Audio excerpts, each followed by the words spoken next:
आदरणीय प्रधानमंत्री श्री नरेंद्र मोदी जी के मार्गदर्शन में देश की नई संसद में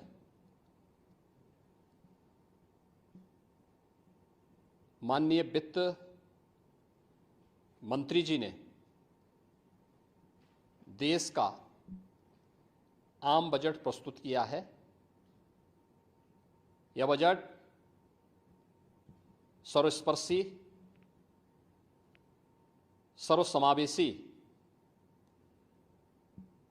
विकासोन्मुख 140 करोड़ भारतवासियों की आशा, आकांक्षा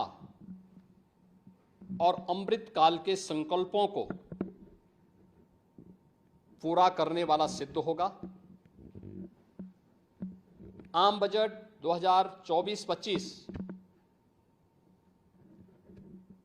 आत्मनिर्भर एवं विकसित भारत के निर्माण का एक आर्थिक दस्तावेज है।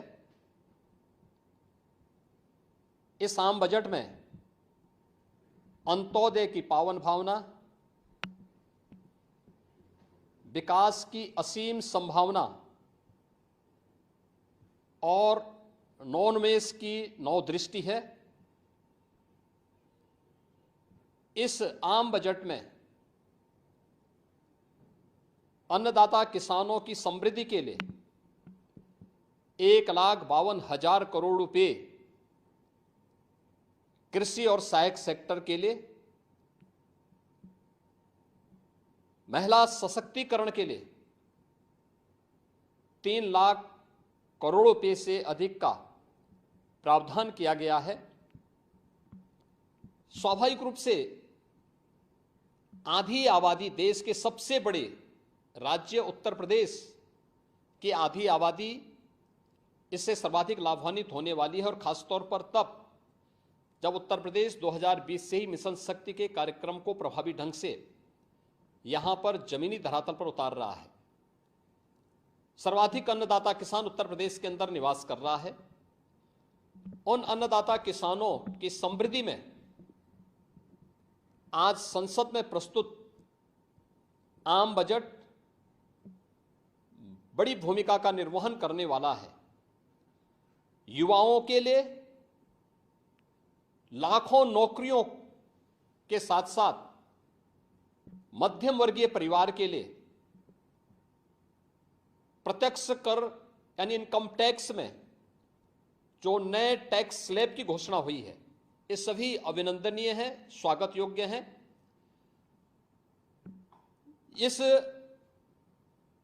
पूरे बजट को अगर मैं कह सकता हूं कि यह बजट भारत को $5 ट्रिलियन की इकोनॉमी में बदलने के संकल्प के साथ ही दुनिया के ग्रोथ इंजन के रूप में भारत की भूमिका को और विकसित भारत की संकल्पना को साकार करने का एक आर्थिक दस्तावेज के रूप में यह देश की संसद में प्रस्तुत किया गया है। इस 140 करोड़ जनता जनार्दन के लिए समर्पित, उनकी आशा, उनकी आकांक्षा और अमृत काल के संकल्पों को पूरा करने वाले इस बजट के लिए मैं आदरणीय प्रधानमंत्री जी के प्रति आभार व्यक्त करता हूं। माननीय केंद्रीय वित्त मंत्री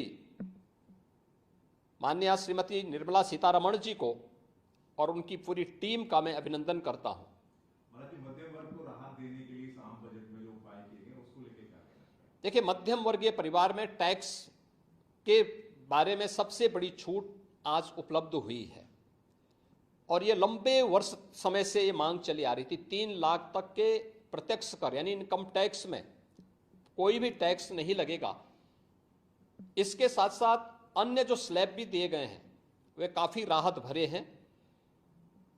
अलग अलग सेक्टर के लिए जो प्रावधान किए गए हैं, गांव के लिए, गरीब के लिए, किसान के लिए, नौजवान के लिए, एमएसएमई सेक्टर के लिए, ये लाखों नौकरियों को क्रिएट इससे होगा। इंडस्ट्री के लिए जो प्रावधान किए गए हैं मुझे लगता है ये सभी स्वागत योग्य हैं और नौजवानों के लिए, समाज के हर तबके के लिए, महिला सशक्तिकरण के लिए, अन्नदाता किसानों के लिए, सभी तबके के लिए जो कुछ भी प्रावधान इसमें किया गया है, मैं कह सकता हूं कि यह राम राज्य की अवधारणा को साकार करने वाला एक सर्वस्पर्शी, सर्वसमावेशी और विकासोन्मुख बजट के रूप में यह मोदी 3 का यह पहला बजट जाना जाएगा।